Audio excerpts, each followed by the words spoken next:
maghayag ng kanilang disgusto, damdamin sa mga nakaupo sa gobyerno. Ang gobyerno po binubuo ng tao at sila maglilingkod sa tao. At yan po yan, matatag yung ating 1987 Constitution. Ito pong konstitusyon na to, ito po ay ginawa after EDSA 1. Dahil nung kapanahonan po ng Marcos Sr., tayo po ay nasa batas militar. Kaya nung nakita po ang pagbabago, ito ho ay ginawa yung 1987 Constitution natin. At mas malinaw po doon na ang EFP, ang mga sundalo, mga pulis, kayo po ay tagapagtanggol ng bayan at ng taong bayan. At alam ko po, kaya kayo naging pulis, nag-subject kayo sa lahat ng kurso at nag-neuro test kayo. Ibig sabihin ng neuro test, nasa tamang pag-iisip po kayo. So sa pagkakataong po ito, kami po, kapwa Pilipino ninyo. Tatay Rani, tama si Tatay Rani ha. Nag-neuropsychiatric test kayo at nag-drug test.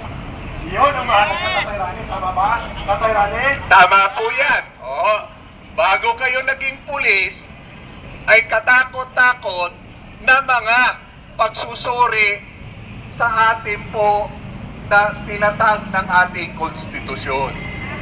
Correct!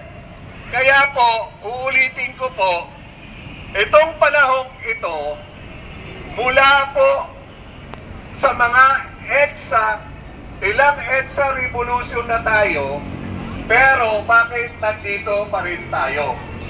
Ano po ba ang pinagmulan ng lahat ng revolusyon? Di po ba katiwalian? Di po ba korupsyon ang laging pinag-uusapan? At ito ho, sa lahat ng korupsyon, ng hanay ng gobyerno, sino ho ba lagi ang sangkot? Di ba yung mga hinalal natin, mga congressman, mga senador, maging local government unit man po yan. So ulitin po natin, kami po ay nandito para ihayag yung aming karapatan na ibinigay noong 1987 Constitution. Hindi ko lang maintindihan kung bakit hanggang ngayon ay mukhang yung dating pang pag-iisip ng matandang Marcos na ito po ay na martial law, ito po ay pinatalsik ng taong bayan. Sana ho ako'y nananawagan na alisin na natin yung partisan natin. Gawin natin ito dahil ito po ay araw ng Bonifacio Day. Dakilang bayani na nakipaglaban sa revolusyon para sa ating bayan. Alam ko, kukunti man lang tayo ngayon nandito, pero may darating pa po tayong mga kasamahan. Pero, kung isusuko natin yung ating mga karapatan, baka po lalo tayong malusubasin. Lalo tayong wawalang biyahe. Tayo naman po ay mananahimik kung sa simpleng panawagan. Actually, hindi na nga simple dahil yung pambansang ate na nagsabi mismo na ang kapatid niya ay lulol sa droga. Tapos na po sana, at kayo po mga kapulisan dito, alam ko po sumasang-ayon din po kayo sa ipinaglalaban natin. Hindi ko lang po maintindihan bakit hanggang ngayon ayaw pa rin sumunod at magkaroon tayo ng kapayapaan. Simple lang naman eh. Para matapos na itong paghati-hati ng Pilipino, dalawa lang ho kasi yung kumakampi nakikinabang. Yung mga Correct. akin, binabayaran. Correct! Ang hindi nagpapabayad, nagiging kriminal sa paningin nila. Tama! Alam ko po, kayong mga kapulisan, pamilya nyo, apektado rin. May mga anak kayo na pinoproteksyonan ninyo laban sa kriminal. Pero, itong labang ito po ay laban ng Pilipino. Alam ko po, alam nyo sa isip at puso ninyo Sino? na kung sino ang may dahilan kung bakit nagkakaganito ang bayan natin. Noon, sensitive ang mga kapulisan. Ilang revolusyon na ang ating pinagdaanan. Pero ito ang may pinakamalaking iskandalo at may pinakamalaking anomalya. Pero dahil nga sa kanya-kanyang adhikain personal, naghahati-hati ang bayan natin. Tandaan niyo po, kukunti man tayo ngayon, pero buong puso natin ipagmalaki na tayo ay Pilipino. Agree! Tama! Pilipino na lumalaban, Pilipino na ating minana kay Andres Bonifacio. May dangal at may tapang, may paninindigan at may pagmamahal sa bayan. Marami hong nakikinig, marami pong nagmamadyag, naghihintay kung ano ang mangyayari. Ngayon pa lang po, isang distrito pa lang, hirap na ang bayan dahil nilanakaw ng mga politikong ating pinagkatiwalaan. Agree! At sino po ba ang namamahala sa bansa natin? Tayo po ay democratic country. Demokrasya ang umiiral sa atin. Demokrasya na binigyan ng karapatan, binigyan natin ng karapatan ang mga naglilingkod sa atin ngayon. Yung power nila ay nag-emanate sa tao. At ang purpose niyan, kaya binigyan natin sila, pinagkatiwalaan natin sila para paglingkuran tayo. Ngayon, tanong ko, naglingkod ba sila sa atin? Sino ba ang umunlad? Sila lang! Bayan ba natin ang umunlad? Kayo mga kapulisan, Yung bulsa nila, lumubo. kayo. Hirap na hirap din po kayong magpatuisyon sa mga anak nyo. Tama po! Inaaway din po kayo ng mga asawa nyo dahil kulang ang perang sweldo ninyo. Kaya po sana hindi masama sumunod sa legal na utos. Pero pag alam naman po ninyo na illegal na yung utos, gamitin nyo naman po sana ang puso at isip ninyo at alalahanin nyo yung pamilya nyo.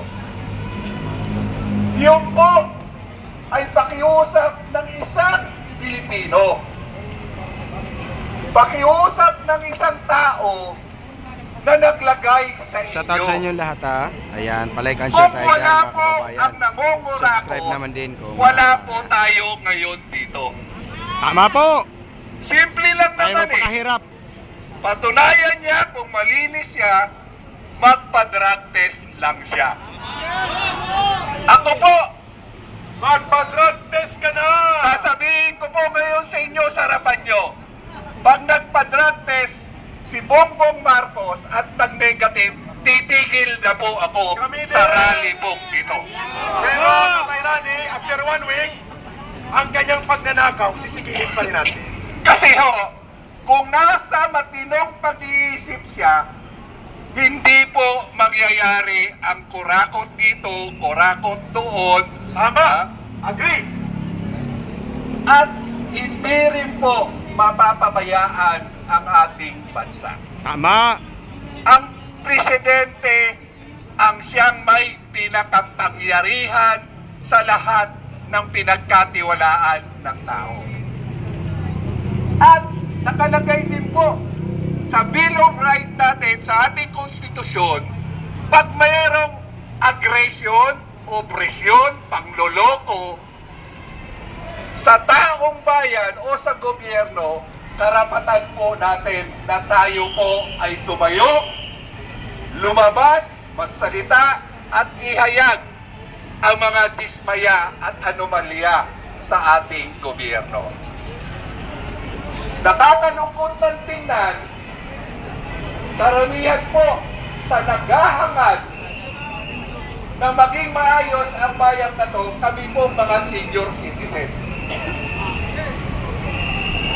Kaming mga senior citizen ang tumatayo para sa susunod na henerasyon.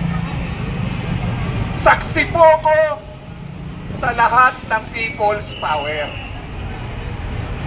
Pero sa lahat ng nasaksihan ko, ito yung pinakabalasubas. Ito yung malawakang sabuatan ng mga taong gobyerno. Ako ho ay nananawagan sa lahat ng mga nanonood ngayon. Alam ko po, hirap na rin kayo. Alam ko po na nangarap din kayo na umasenso ang buhay at ang pamilya natin.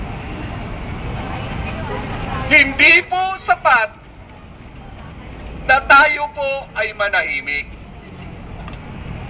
Habang kayo, karamihan sa atin ay tahimik, karamihan sa atin nababayaran, at higit sa lahat, ang kumakampi, ang sumisigaw, na panagutin ang mga korap, ayaw nila panagutin yung presidente na siya ang may Pagnanakaw. administrative power. Lahat po ng power nasa kanya na. Pag ikaw po ay simpleng head ka ng isang departamento, kapitan ka, mayor ka, pag may katiwalaan sa iyong nasasakupan, command responsibility. Tama. Kompleto ka sa budget, kompleto ka sa lahat ng tao, hindi mo pwedeng sabihin wala kang alam. Kayong mga pulis, alam nyo yan. Patanga-tanga lang no? Kayong mga station commander, alam nyo yan. Pag may ginawang anomalya ang mga membro ng nasasakupan ninyo, ang station commander ang unang-unang nare-relieve. Tama po ba mga kapulisan? Tama po. So bakit ngayon hindi natin panagutin yung pinakamataas na namumulo sa bansa natin? Wala pong iba kung hindi si Bongbong Marcos. Ay. Ako po, dating kapitan, naging konsihal, at ang lagi kong hinahawakang komite, Peace and Order. Sa Quezon City po, ako ang chairman ng Peace and Order. Ako po nagre-represent sa ating kapulisan, sa ating mga Bureau of Fire, sa Bureau of Jail, at iba pa pong departamento na Peace and Order. Kaya alam na alam ko po ang sitwasyon po natin ngayon. Ako ay makapulis kahit itanong nyo sa hepe ng Quezon City Police. Pero alam nila, ako ay tumitindig pagka mali at walang pinipili. Ordinaryong tao ka man, may posisyon ka man, may pulis ka man, at sanay na rin po ako dahil nung hindi pa po ang Presidente Duterte, ultimo po station namin niralihan ko dahil patong sa droga, patong sa krimen, at higit sa lahat, pati mga hold-upper ay kani-kanila ng ginagawang asset. Matanda na po ako, 67 years old na. Mapalad lang ako dahil puro professional na ang anak ko.